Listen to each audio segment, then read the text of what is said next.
Guys, I just want to welcome back to the Everything College World podcast. Today, me and Nick are doing our 2023 preview and prediction for the TCU Horned Frogs. Sonny Dykes coming back after a historic debut season, 13-2 mark. Kendall Briles will be taking over for the departing Garrett Riley. Past 3 years as the offensive play caller at Arkansas. And Joe Gillespie, this will be his second year as the defensive coordinator. Biggest headline for the Horned Frogs, Nick. What's the feel in the building after a historic 13-win season? Followed up by an embarrassing finale, though, with 58-point loss in the national championship against Georgia. I gave this team plenty of respect throughout the year. I didn't think they were a fluke one bit. I picked Michigan to beat them, but I said TCU can easily win this game. They were able to take advantage of some things like the running game against, bad coverage calls by the Wolverines, and they were able to win that game. Their defense played exceptional in that contest out there in Glendale. They were able to punch their ticket to the national title game. Flat out embarrassing way to end the season, Nick. All college football fans were upset, especially the ones down at Fort Worth. Certainly disappointing way to end a historic season. Really on par with Alabama's 2019 national championship loss to Clemson, where they were blown out 44-13 or 16. One of those numbers. They were blown out in that game. Disappointing result for TCU fans. This team was fun. America loved it. That game against Baylor, where they escaped by the skin of their teeth, was a lot of fun. The game against Michigan, high-scoring affair in the playoffs. Really what you want to see. Both those playoff games this past season had a lot of high-scoring, fun energy to it. Sonny Dykes, Garrett Riley combo was fantastic. Now they bring in Briles, which leaves a lot of questions about where this direction is going to go. Sonny Dykes is a coach I've always been fond of. I wanted him to be, potentially be the offensive coordinator at Alabama in the past. He was great at SMU. Those SMU teams were fun to watch under him. He was a great hire at TCU. Fantastic in his debut season at 13-2. I think he's a good guy to lead this team, but they lose a lot of talent on offense and on defense. They bring in a lot of talent from the portal, certainly. The new age is easier to rebuild with the way the transfer portal works. It's very questionable to see where this team goes this season after a historic season. It looks like it might be a flash in the pan, but you never know with this team. It's fun to watch the Sonny Dykes at the helm.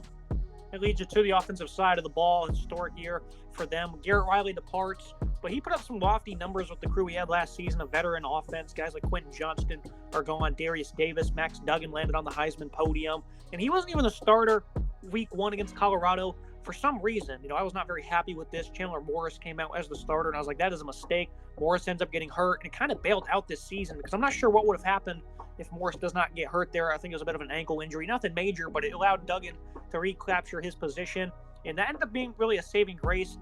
Dykes, one of his first decisions as head coach was a wrong one, Nick, but Morris this year is going to be the unquestioned starter. Good arm strength. He can rip it in the tight windows. Shows good accuracy in intermediate throws. Lacks size of 6'1", 195.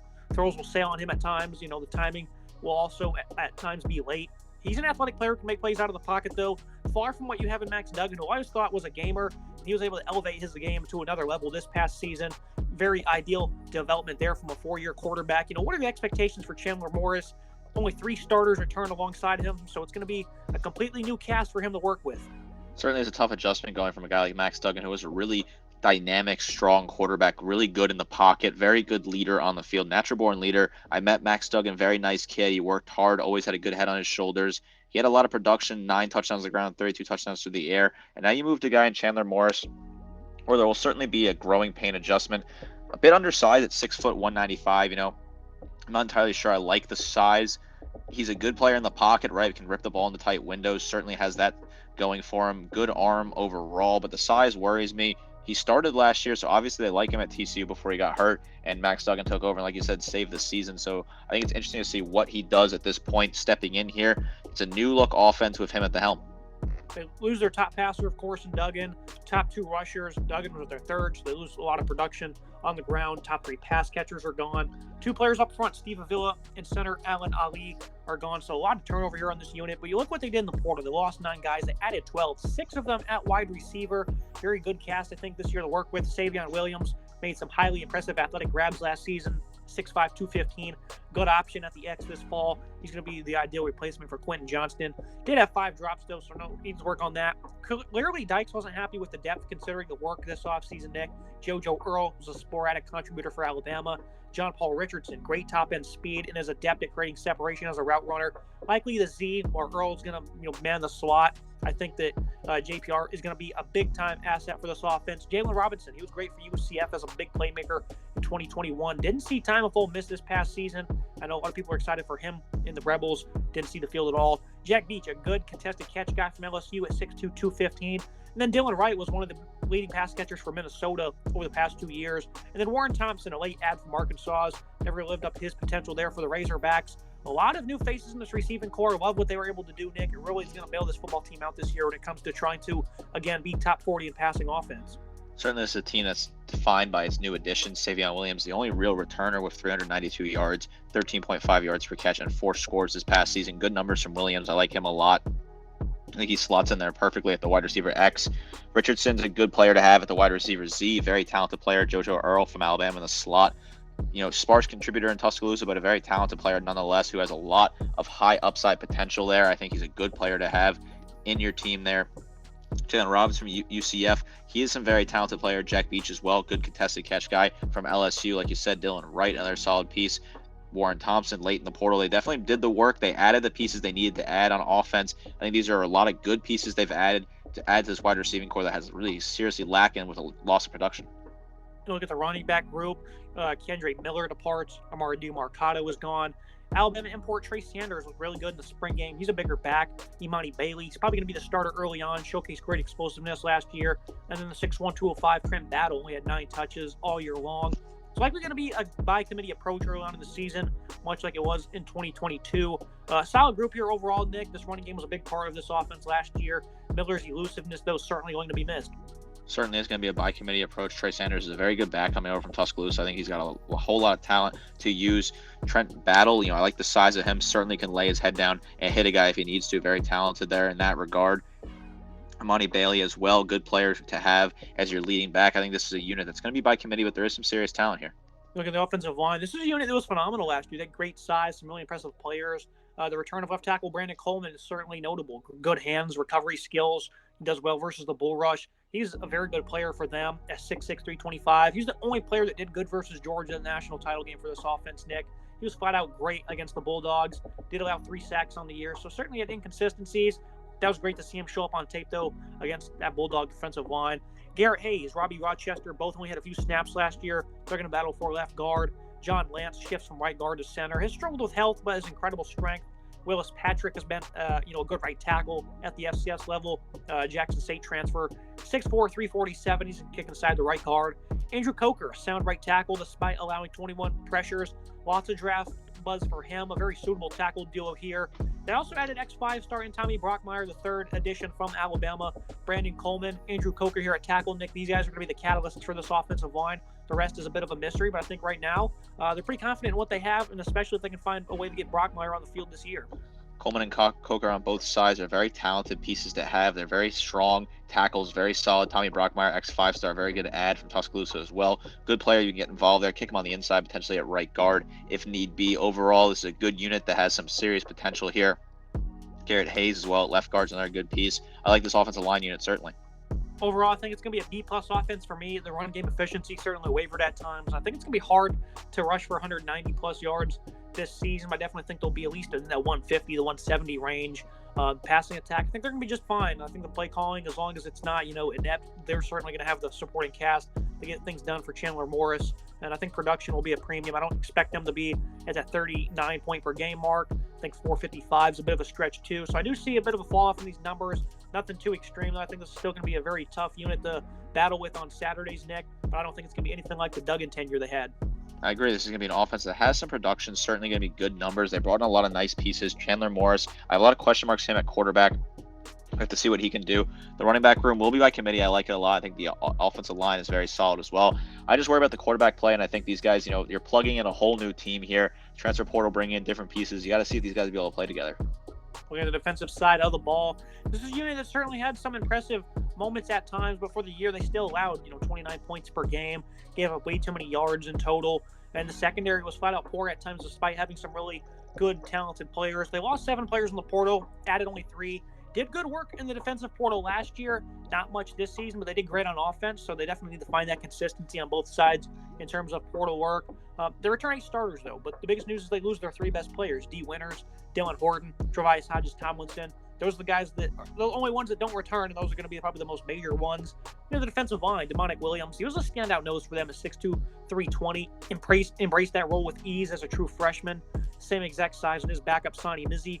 He barely saw the field last season. Paul Uwali stepped into a role as a starting defensive end. No experience for him. Tymon Mitchell, also on the interior at 6'3", 315, was a good player for them.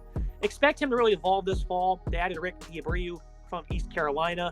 Tico Brown was a good player from Missouri State and CMU. Was concerned how this D-line would produce, and it was only Dylan Horton. He had 10 sacks, 14.5 TFL. No one else really looked good on the stat sheet, Nick.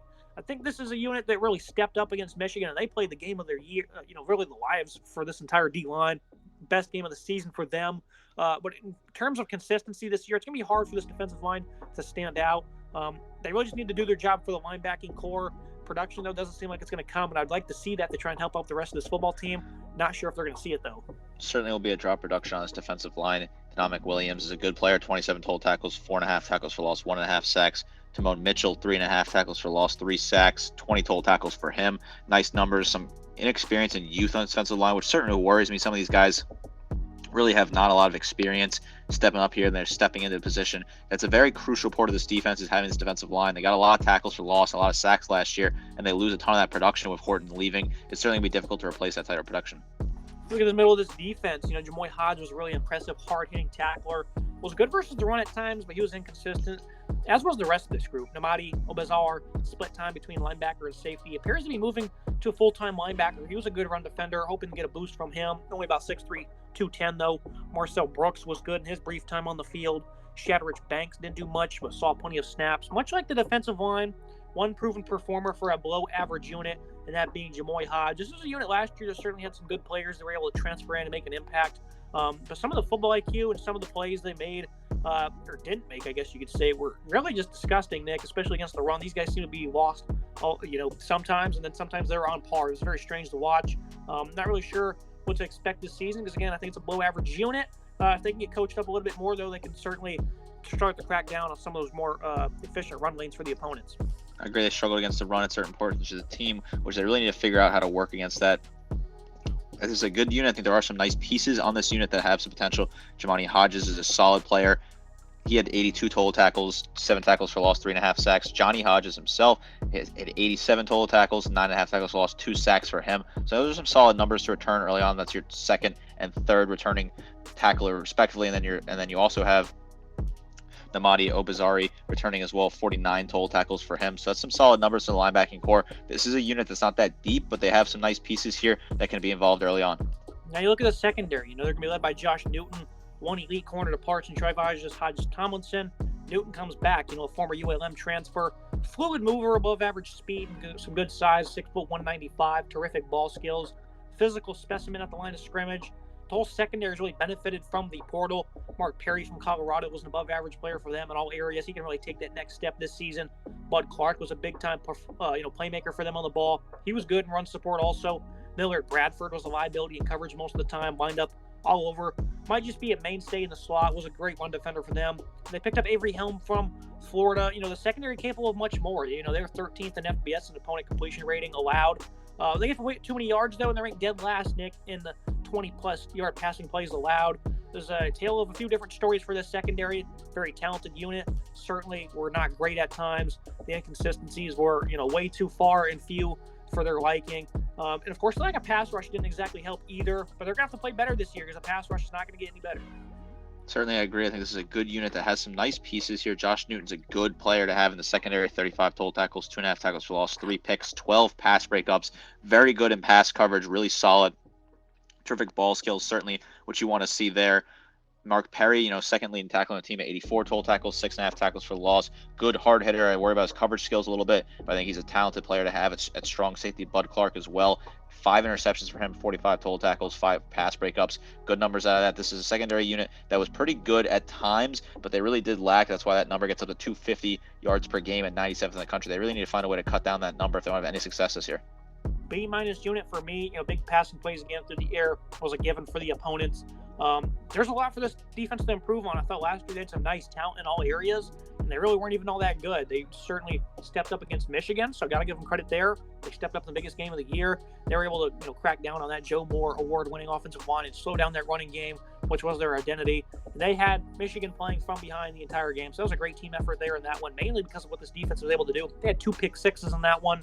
But coming into this year, the expectations are kind of be low, Nick. I think the numbers will certainly be better, but I'm really not banking on it.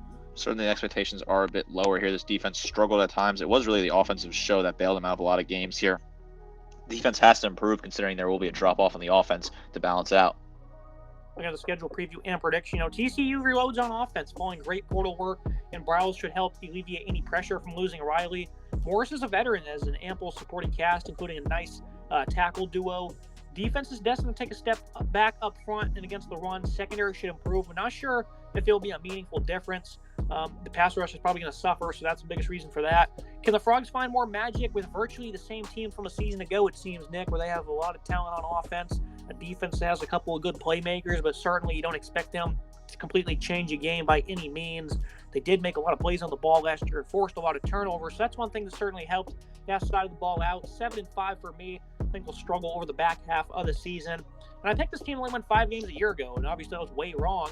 But I don't really seem affected that much by it because the defense still was not that good, and the offense was just able to win a lot of close games, and certainly the ball dropped in their favor more times than not. So I'm really not all that worried about that. I think Sonny Dykes is going to be a good player for this conference here. 7 wins this season. I'll see a bit of a regression. I think they'll compete in most of these games, but I think they'll be on the losing side this fall. I think it's certainly possible they can get to 9-3. I think they could beat at Iowa State, at Texas Tech. Just tough on the road. Tough road splits for this team. Non-conference is not bad at all. Very easy non-conference schedule for them. I think they get a lot of nice home games with hosting West Virginia, BYU, and Texas, and Baylor at home are all favorable home games for me. I think regression is certainly imminent with this team losing Garrett Riley. This team was a lot of fun. They were the darlings of college football this past season. They're going to drop off certainly this year. There was a lot of talent they reloaded in the portal. I just worry that a bad season here, they could lead to be a little bit forgotten and forgot what they truly were. They were a very fun moment in time for college football. It was exciting to see a different team be involved in the national championship game. I know it's disappointing how the result went for most college football fans as a whole. Overall, I think it'll be a tougher season just because you do lose so much production, but I certainly think they can get to 8-9 wins with the way the schedule lays out. I'd like to see them be at that number. I think 9 wins is very achievable considering the schedule they have in front of them. That's me for today's episode. As always, Nick, appreciate joining me talking about the Frogs. Should be interesting to see if Dykes and crew can once again recapture this conference in terms of magic and certainly put them back in the playoffs. Don't expect it, though. It'll be interesting to see what happens before the new look conference takes shape. Certainly it's exciting to see what this team can do in the final year of the Big 12. As we know, it's been a lot of fun watching this team. Sonny Dykes is a great head coach. I know he's going to put together a great game plan. Make sure you guys like, comment, subscribe. See you next time.